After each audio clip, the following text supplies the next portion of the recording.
Please ఏది నిజం కాదు. একটি অভিশপ্ত বাড়ি যার ভেতর লুকিয়ে রয়েছে হাজার রহস্য। একটি পরিবার যখন সেখানে থাকতে আসে ঘটতে থাকে নানা অলৌকিক ঘটনা, যার ফলে পরিবারের লোকেদের রাতের ঘুম উড়ে যায়। প্রবলেমটি আরো বেড়ে যায় যখন আত্মার নজর বাড়ির বোবা বাচ্চা মেয়েটির ওপর পড়ে। তো এমন কি রহস্য লুকিয়ে রয়েছে এই বাড়িতে, চলুন জানা যাক আজকের এই ভিডিওটিতে। তো বন্ধুরা, মুভির শুরুতে আনাম্মা নামে একজন তান্ত্রিককে দেখানো হয়, যাকে একটি বাড়িতে তন্ত্রক্রিয়া করার জন্য ডাকা হয়েছিল। কিন্তু গাড়িতে থাকাকালীন বাড়ির কুকুর তার উপর হামলা করে দেয় এবং বারবার গাড়ির দরজায় নিজের মাথা মারতে শুরু করে এবং একসময় ইনজার্ড হয়ে সেখানেই মারা যায়। এক কথায় দেখে মনে হচ্ছিল কেউ যেন চায় না সে বাড়ির ভেতর প্রবেশ করুক। আনাম্মা যখন গাড়ির বাইরে বেরোয় তখন লোকনাথ নামে একটি ছেলে তার কাছে আসে এবং বলে প্রফেসর দশরথ রাম তার কাছে পাঠিয়েছে। ছেলেটি আনাম্মার কাছে থেকে তার কেসগুলিকে স্টাডি করতে চায়। যারপর আনাম্মা ছেলেটিকে নিয়ে বাড়ির ভেতরে প্রবেশ করে, যেখানে একটি মেয়ের উপর আত্মা ভর করেছিল। আনাম্মা নোটিস করে সেখানে কিছুদিন আগে একটি বৃদ্ধ লোক মারা গিয়েছিল আর তার নাতেই ছিল ওই বাচ্চা মেয়েটি। বাচ্চা মেয়েটির বাবা বলে এখানে কিছুদিন ধরে নেগেটিভ এনার্জি অনুভব হচ্ছে, যেমন ফুল শুকিয়ে যাওয়া এবং ঠাকুরের ফটো বারবার পড়ে যাওয়া ইত্যাদি। এরপর আনাম্মা বাচ্চাটির সঙ্গে কথা বলতে শুরু করে, যেখানে বাচ্চাটি বলে সে কোনোদিন স্কুলে যায়নি আর শখ ইংলিশে তেলেগু ভাষায় কথা বলতে শুরু করে, যেটি শোনার পর তার বাবা অবাক হয়ে যায়, কারণ তারা সবে বিদেশ থেকে এসেছে আর মেয়েটি লোকাল ল্যাঙ্গুয়েজ একেবারেই জানে না। আনাম্মা পুরো ব্যাপারটি বুঝে যায় এবং চ্যান্টিং করতে শুরু করে। যারপর আনাম্মা মৃত বৃদ্ধ লোকটির কাছে ক্ষমা চাইতে বলে, কারণ তার ছেলে তার শেষ সময়তে তার পাশে ছিল না। যারপর ছেলেটি নিজের ভুল মেনে নিয়ে বাবার কাছে ক্ষমা চায় এবং বাচ্চা মেয়েটি কিছুক্ষণের মধ্যেই ঠিক হয়ে যায়, যার মানে ছিল বুড়ো লোকটির আত্মা আফটার লাইফে চলে গেছে। এরপর লোকনাথ আনাম্মার কাছে আত্মাদের ব্যাপারে জিজ্ঞাসা করে, যেখানে আনাম্মা বলে মানুষের শরীরকে মারা কাটা জ্বালানো সম্ভব, কিন্তু আত্মাদের ক্ষেত্রে ব্যাপারটি পুরো আলাদা, কারণ তাদেরকে মারা কাটা জ্বালানো সম্ভব হয় না, তাকে শুধু ট্রান্সফর্ম করা যায়। এরপর লোকেশ আনাম্মাকে জিজ্ঞাসা করে তিনি তো বাইরের থেকে পড়াশোনা করে এসেছেন, তাহলে তিনি এই প্রফেশনে কেন আসলেন? যারপর আনাম্মা বলেন তিনি যখন ছোট ছিলেন তখন মেয়েদের উপর প্রচুর অত্যাচার করা হতো, এমনকি কারোর ওপর আত্মা ভর করলে তাদেরকে বলি দিয়ে মেরে ফেলা হতো, কিন্তু তার বাবা এর বিরুদ্ধে ছিলেন। তিনি এই সমস্ত মেয়েদের সাহায্য করতেন। তিনি একজন সোশিওলজিস্টের সাথে তান্ত্রিকও ছিলেন। কিন্তু একদিন একটি মেয়ের এক্সোরসিজম করার সময় তার ছোট বোন মারা যায়, যার ফলে তার মাও কাঁদতে কাঁদতে শেষ হয়ে যায়। কিন্তু তা সত্ত্বেও তার বাবা মানুষের সাহায্য করতে থাকেন এবং একসময় আনাম্মাকে দায়িত্ব দিয়ে তিনি মারা যান। যার পর থেকে আনাম্মার লক্ষ্য হলো অসহায় মেয়েদেরকে সাহায্য করা। আনাম্মা আরো বলেন তিনি সায়েন্সের বিরুদ্ধে নন, কারণ যেখানে সায়েন্সের দরকার পড়ে তিনি সেখানে সেটিকে ইউজ করেন, কিন্তু যেখানে আত্মার বিষয় আসে সেখানে তাকে তন্ত্রশক্তি ইউজ করতেই হয়। এরপর লোকনাথ বলে কিছুদিন আগে সেও আত্মার উপর বিশ্বাস করতো না, তাই আনাম্মার কাছে কি এমন কোনো কেস এসেছিল যাকে সলভ করা ছিল প্রায় অসম্ভব। তখন আনাম্মা বলেন তার কাছে এমন একটি কেস এসেছিল যা তিনি আজ পর্যন্ত দেখেননি। এই কেসের মধ্যে আত্মাটি খুবই শক্তিশালী ছিল, যে কোনোদিন জন্মই নিতে পারেনি। ঘটনাটি 1990 সালে একটি খ্রিস্টান ফ্যামিলিতে ঘটেছিল। এরপর আনাম্মা কাহিনীটিকে শুরু করে। সালটি ছিল 1990 সুকালপেত গ্রাম, যেখানে অ্যান্থনি নামে একটি লোককে দেখানো হয়। অ্যান্থনি রাইস মিলে অ্যাকাউন্টের কাজ করত, তাই সেই রাইস মিলের আশেপাশে একটি বাড়ি খুঁজছিল। ব্রোকার তাকে একটি পুরনো বাড়ি দেখায়, যেটি খুবই সস্তায় সে পেয়ে যায়। এছাড়াও অ্যান্থনির মা নর্থ ইস্টে তৈরি বাড়ি নিতে বলেছিল, কারণ তিনি বিশ্বাস করতেন এটি করলে অ্যান্থনির বাবা তার ছেলের রূপে জন্ম নেবেন। এরপর অ্যান্থনির নজর একটি বন্ধ ঘরের দিকে যায়, যেটিকে সে তাড়াতাড়ি খুলতে বলে। অপরদিকে আমরা অ্যান্থনির ওয়াইফ মেরি এবং দুটি মেয়ে সোফি এবং তারাকে দেখতে পাই, যেখানে তারা জন্মগতভাবে বোবা ছিল। এরপর আমরা দেখি বন্ধ ঘরটিকে খোলা হয়, যার ভেতরে অনেক পুরনো জিনিসপত্র ছিল, যেমন পুরনো ফার্নিচার, ঢোল ইত্যাদি। এরপর আমরা দেখি রাতে তারা সেই বন্ধ ঘরটির সামনে আসে, যেখানে কিছু আওয়াজ সে শুনতে পায়, যার পর সে ভয়ে সেখান থেকে পালিয়ে যায় এবং গিয়ে শুয়ে পড়ে। রাতে সোফি কিছু আওয়াজ শুনে ঘুম থেকে উঠে পড়ে, যেখানে সে নোটিস করে তারা মুখে কিছু আওয়াজ করছিল, যেটি শুনে সে চমকিয়ে ওঠে, কারণ এটি অসম্ভব ছিল। তাই সে তারাকে চুপ করতে বলে শুয়ে পড়ে। একই সাথে আমরা একটি খেলনা ঘোড়াকেও নড়তে দেখতে পাই। পরের দিন সকালে অ্যান্থনির মা ছেলে হওয়ার ব্যাপারে কথা বলছিলেন, যেটি শোনার পর মেরি আপসেট হয়ে যায়, কারণ তিনি ছেলে হওয়া নিয়ে খুবই আশাবাদী ছিলেন। তাই মেরি ডাক্তারের কাছে ছেলে না মেয়ে হবে সেটি জিজ্ঞাসা করে, কিন্তু ডাক্তার মানা করে দেয়। মেরি যখন বাড়িতে আসে তখন দেখে তারার হাতে একটি চোট লেগেছিল, কিন্তু ঠিক তখনই কিছু পড়ার আওয়াজ তারা শুনতে পায়। তারা গিয়ে দেখে ঠাকুরের ছবি এবং অ্যান্থনির বাবার ছবি নিচে পড়ে ভেঙে গেছে। অ্যান্থনির মা যখন ছবিটিকে ওঠাতে যায় তখন তার হাতে একটি কাট লেগে যায়, যার ফলে তার বাবার মুখ রক্ত লেগে নষ্ট হয়ে যায়, যেটিকে তিনি অশুভ হিসাবেই ধরেন এবং তার মতে অ্যান্থনির বাবা একেবারেই খুশি নন। রুমের মধ্যে আমরা একটি মহিলার ছবিকেও দেখতে পাই, যেটিকে কেউ নোটিস করে না। এরপর আমরা তারাকে দেখতে পাই যে বন্ধ ঘরটির ভেতরে বসে পড়ছিল। ঠিক তখনই একটি ধোঁয়াকেও আমরা দেখতে পাই, যেটি তারাকে চেয়ারের উপরে নিয়ে এসে বসায় এবং দোল খাওয়াতে শুরু করে। কিন্তু ঠিক তখনই তার মা সেখানে চলে আসে এবং তারা একদম নর্মাল হয়ে যায়। পরের সিনে আমরা দেখি অ্যান্থনির ফ্যাক্টরিতে ইনকাম ট্যাক্সের রেট পড়ে, যার জন্য অ্যান্থনি সমেত সকল কর্মচারীকে বের করে দেওয়া হয়। এতে অ্যান্থনি খুবই আপসেট হয়ে পড়েছিল।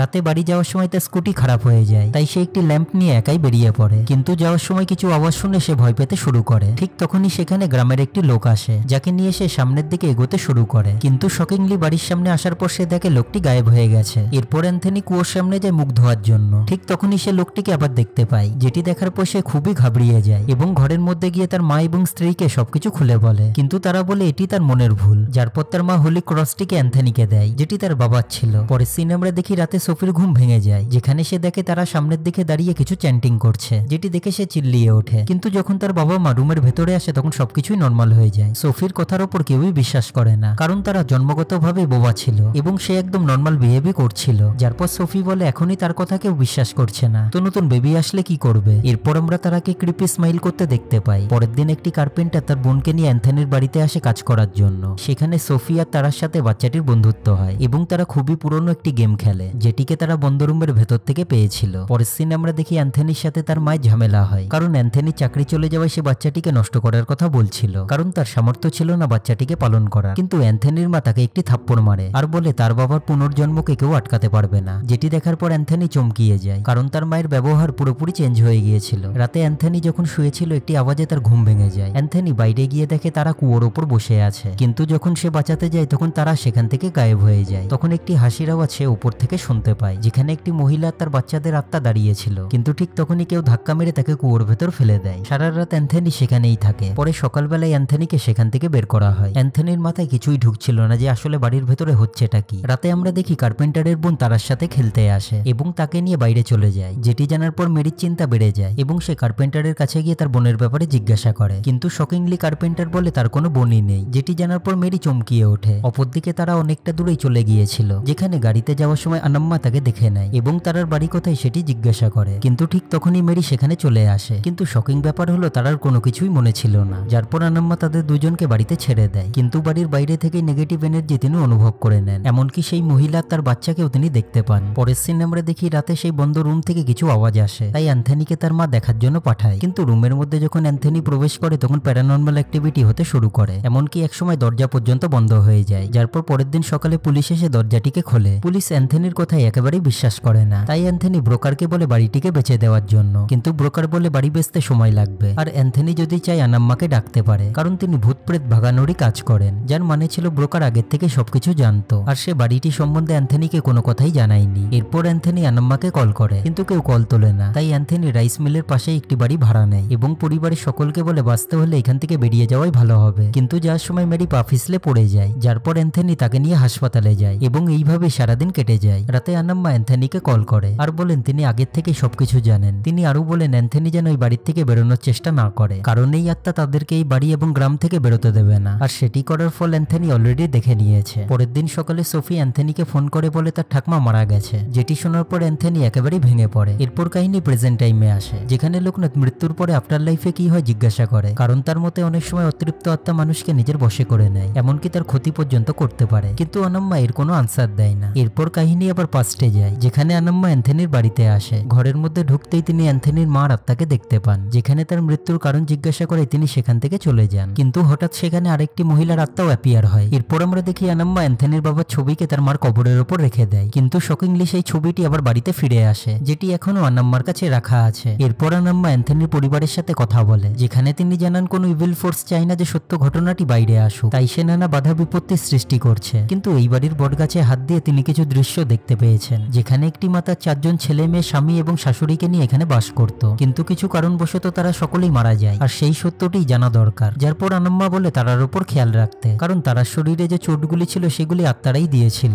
কারণ তাদের নজর তারার উপর আছে। এরপর আনাম্মা বিভিন্ন রিলিজিয়াস জায়গাতে যায় এবং সেখান থেকে বিধিগুলিকে সংগ্রহ করে। এরপর কাহিনী আবার প্রেজেন্ট টাইমে আসে, যেখানে আনাম্মা লোকনাথকে বলে হিন্দুইজমে এক্সরসিজমের কোনো কনসেপ্ট নেই, এখানে প্রদীপ বা ক্যান্ডেল জ্বালিয়ে ভগবানের পুজো করা হয়, যার ফলে তারা ইভিল ফোর্সদের থেকে আমাদেরকে রক্ষা করে। যেমন মহাদেব শিব যখন আসেন তখন ভূত প্রেত সকলে শান্ত হয়ে যায়। একই সাথে অন্য রিলিজিয়ানে তাদের বিধি সম্পূর্ণ আলাদা। এরপর কাহিনী আবার পাস্টে যায়, যেখানে আনাম্মা বিভিন্ন ধর্মগুরুদের সাথে দেখা করেন এবং তাদের সাজেশন নেয়, কারণ তিনি জানতেন না যে আত্মাটি কোন রিলিজিয়ান থেকে বিলং করে। এরপর মেডিটেশন করে তিনি জানতে পেরে যান অ্যান্থনির মার মৃত্যু কিভাবে ঘটেছিল। আসলে বন্ধুরা ফিমেল আত্মাটি তাকে টর্চার করে মেরে ফেলেছিল। এরপর আনাম্মা আবার বটগাছের কাছে যায়, যেখানে শকিংলি একটি বাচ্চা মেয়ের ডেড বডি সে খুঁজে পায়, যেটি দেখার পর সে বুঝে যায় বাচ্চা মেয়েটি এখানে লুকিয়েছিল, যার ফলে এখানে আটকে এসে মারা যায়। কিন্তু ঠিক তখনই তারা এই বটগাছটির চারপাশে ঘুরতে শুরু করে। অ্যান্থনি তাকে থামানোর জন্য যায়, কিন্তু আনাম্মা তাকে আটকিয়ে দেয়, কারণ তাকে থামানোর ফলে বিপরীত কিছু হতে পারে। এরপর তারাকে ঘরের ভেতর নিয়ে এসে তার চারপাশে একটি প্রোটেকশন সার্কেল তৈরি করা হয় এবং একই সাথে সাথে সারা বাড়িতে হোলি ওয়াটার স্প্রে করা হয়, কিন্তু তারার উপর যখন হোলি ওয়াটার পড়ে তখন সেটি জ্বলতে শুরু করে, যার পর তারা শকিংলি কাঁদতে আর কথা বলতে শুরু করে। কিন্তু আনাম্মা বলে এটি শয়তানের চাল। আনাম্মা আরো বলে আজকে রাতে কেউই খাওয়া শোয়া কথা বলা কিছুই করবে না, এমনকি তারা একে অপরের চোখের দিকে পর্যন্ত তাকাবে না, কারণ এর ফলে আত্মা এক দেহ থেকে অন্য দেহে ট্রান্সফার হয়। এরপর তারা রিচুয়ালটিকে করতে শুরু করে, যেখানে তারা হাওয়াতে ল্যাবিটেট হয়ে যায় এবং অ্যান্থনি আর মেরিকে বলে তারা তাদের বাচ্চাকে মারতে চেয়েছিল, তাই তারাকে তাদের হাতে তুলে দিতে। কিন্তু ঠিক তখনই যে রিচুয়াল পড়ছিল সে অজ্ঞান হয়ে যায় এবং তারাকেও একটি ঘরের মধ্যে বন্দী করে নেয়। এরপর আনাম্মা তাকে খুঁজতে গিয়ে একটি সিক্রেট রুমের মধ্যে যায়, যেখানে একটি বাক্সের মধ্যে অনেকগুলি কঙ্কাল রাখা ছিল,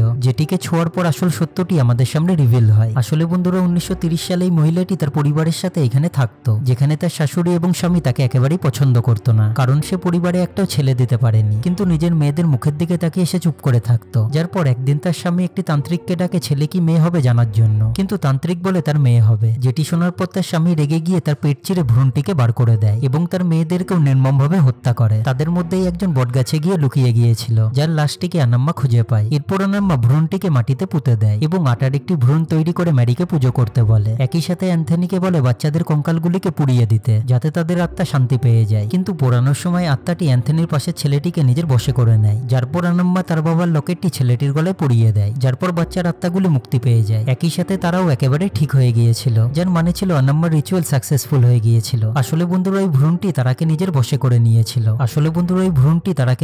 করে নিয়েছিল এবং তার টার্গেট ছিল মেরির নতুন বাচ্চাটি। ভ্রূণটি এতটাই শক্তিশালী হয়ে গিয়েছিল যে সবাইকে টর্চার করা শুরু করেছিল এবং সে তার সমস্ত শক্তি 5টি এলিমেন্ট থেকে সংগ্রহ করছিল। আনাম্মা আরও বলে ভ্রূণটি প্রথম থেকেই খারাপ ছিল না, তাকে খারাপ বানানো হয়েছে। অপরদিকে অ্যান্থনির মাকে মহিলাটির আত্মাই মেরেছিল, কারণ তার শাশুড়িও তাকে ছেলে হওয়া নিয়ে কথা শোনাতো, আর সেই ডাক্তার এখনো ছিল। এরপর কাহিনী প্রেজেন্ট টাইমে আসে, যেখানে লোকনাথের কেস স্টাডি কমপ্লিট হয়ে গিয়েছিল, কিন্তু ঠিক তখনই আনাম্মার কাছে একটি কল আসে, যেখানে একটি বাড়িতে তাকে সাহায্য করার জন্য আসতে বলা হয়। লোকনাথও যাওয়ার জন্য রিকোয়েস্ট করে, যার পর আনাম্মা তাকে নিয়ে সেই বাড়িতে পৌঁছয়। কিন্তু শকিংলি বাড়িটির সামনে সেই প্রথম সিনের কুকুরটি মরে পড়েছিল, যার পর তারা দুজনে বাড়িটির ভেতরে যায়, যেখানে মুভিতে আরেকটি টুইস্ট আসে, যেখানে আমরা শকিংলি লোকনাথের মধ্যে সেই আত্মাটিকে দেখতে পাই, আর আনাম্মার বাবার লকেটও গাড়ির ভেতরে ছিল, যার মানে হলো একটি ট্র্যাপ ছিল। এবং এই অসাধারণ মুভিটি এখানেই শেষ হয়ে যায়। তো বন্ধুরা যদি আপনাদের ভিডিওটি ভালো লেগে থাকে তাহলে আমার চ্যানেলটিকে লাইক শেয়ার আর সাবস্ক্রাইব করে দিন, কারণ চ্যানেলটিকে গ্রো করতে আপনাদের সাপোর্ট খুবই জরুরি। তো চলুন আবার দেখা হবে নতুন কোনো ভিডিওতে। Take care.